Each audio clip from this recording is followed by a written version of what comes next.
about the alkaline earth metals in Group 2 of the periodic table. We will focus on magnesium and calcium and learn about how they react with oxygen and water and the products formed from these reactions. The alkaline earth metals are beryllium, magnesium, calcium, strontium, barium, and radium, located in Group 2 of the periodic table. These metals all have 2 electrons in their valence shell, and with the exception of beryllium, can lose these valence electrons to form an ion with a +2 charge. Like the alkali metals, these metals, except for magnesium, are stored in oil.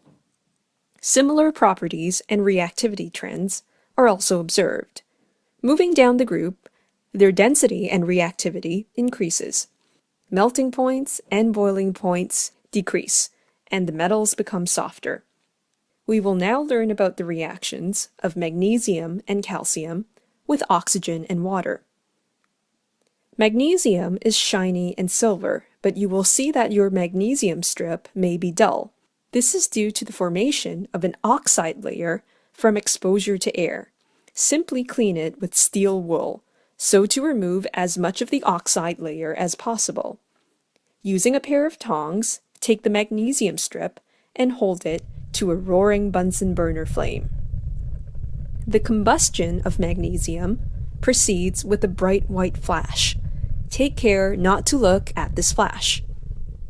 Magnesium reacts with oxygen to produce magnesium oxide, which is a white solid.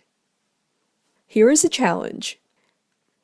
Do you expect calcium to be softer or harder than magnesium? Please pause the lesson to think about this and resume when you are ready.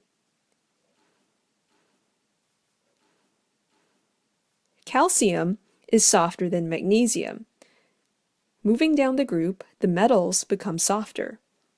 Overall, though, these metals are harder than the alkali metals.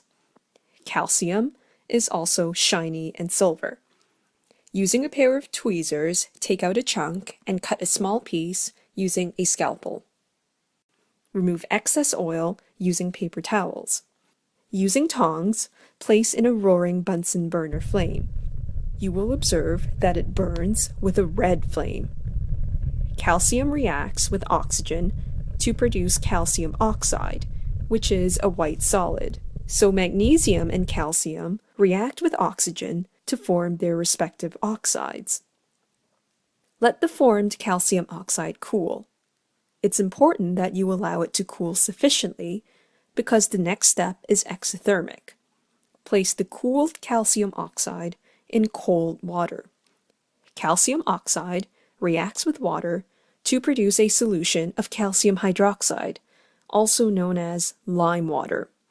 You will see a white precipitate at the bottom of the beaker once everything settles. This is solid calcium hydroxide as it is only slightly soluble in water. Magnesium will only react with steam, not cold water.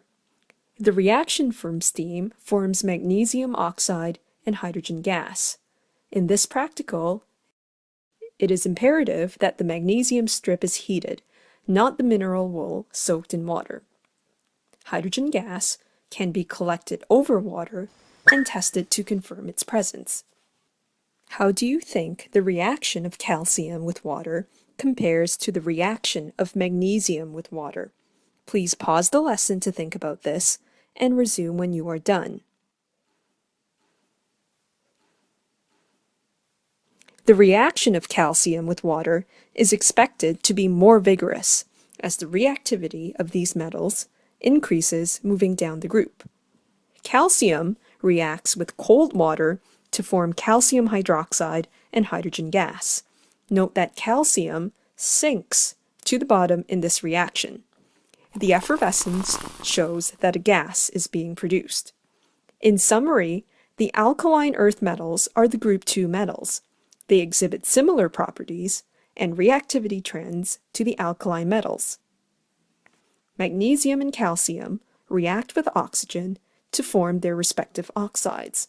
Magnesium reacts with steam to produce magnesium oxide and hydrogen gas.